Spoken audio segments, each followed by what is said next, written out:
दोस्तों, आपने एक बात गौर की थी, जब सुशांत सिंह राजपूत का 14 जून के दिन निधन हुआ था तो वहां पर सुशांत सिंह का पूरा परिवार मौजूद था। यहां तक कि वो संदीप सिंह भी मौजूद थे जो सुशांत से पिछले 10 महीनों से बात नहीं कर पाए थे। लेकिन एक अटपटी बात यह थी कि वहां सिद्धार्थ पिठानी नहीं दिखे थे और साथ ही साथ सुशांत सिंह की गर्लफ्रेंड रिया चक्रवर्ती भी नहीं दिखी थी।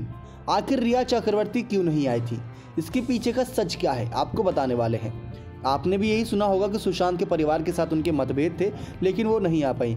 असल बात तो यह है दोस्तों कि उनको किसी ने बताया ही नहीं था। सबसे हैरान कर देने वाली बात ये सामने आई थी कि सिद्धार्थ पिठानी वहाँ पर सबसे ज़्यादा पढ़े लिखे और सबसे समझदार व्यक्ति मौजूद थे जब उन्होंने सुशांत की ऐसी हालत देखी थी। 14 जून को सबसे पहले सुशांत की गर्लफ्रेंड रिया चक्रवर्ती को कॉल क्यों नहीं किया गया सिद्धार्थ पिठानी द्वारा, तो इस पर सुशांत की एक फ्रेंड स्मिता ने सवाल खड़े किए। तो पिठानी ने जवाब में कहा कि वह भूल गए थे।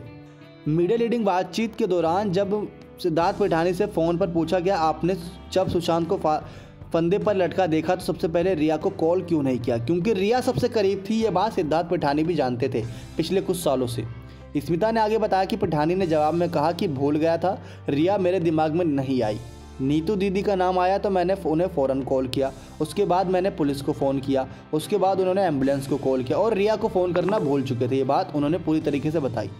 अब आगे स्मिता ने कहा कि मुझे उसका यानी सिद्धार्थ पिठानी का यह बयान बहुत अजीब लगा जब उसने ये बोला कि भूल गया था। जब आपको रिया और सुशांत के बीच रिश्ते का पता है और दोनों एक साथ ही एक अपार्टमेंट में कई महीनों से रह रहे थे, आप कैसे रिया को सबसे पहले कॉल नहीं कर सकते थे।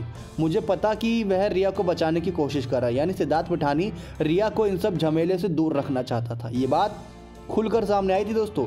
पिठानी ने बाद में स्मिता से कहा था कि वह मुंबई पुलिस की जांच से बेहद खुश है क्योंकि मुंबई पुलिस गलत जांच कर रही थी। ये बात आप सभी को पता थी। कई लोगों ने इस बात को लेकर सवाल खड़े किए थे, लेकिन अंत समय में यही बात सामने आई कि सुशांत ने अपनी जान ली है, जो मुंबई पुलिस ने निधन के 2 मिनट बाद ही दावा ठोक दिया था।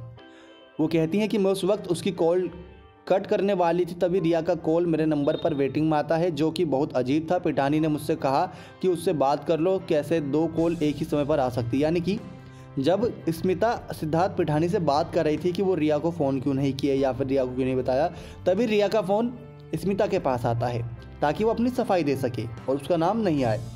ये पूरी तरीके से वाक्य दोस्तों एक अजीब है और साजिश के तहत लगता है, लेकिन इसमें कितनी हकीकत कितना झूठ, ये बात आप सब अच्छे तरीके से जानते हैं। इसीलिए सुशांत के इंसाफ की लड़ाई में अभी तक आप एकदम टिके हुए हैं।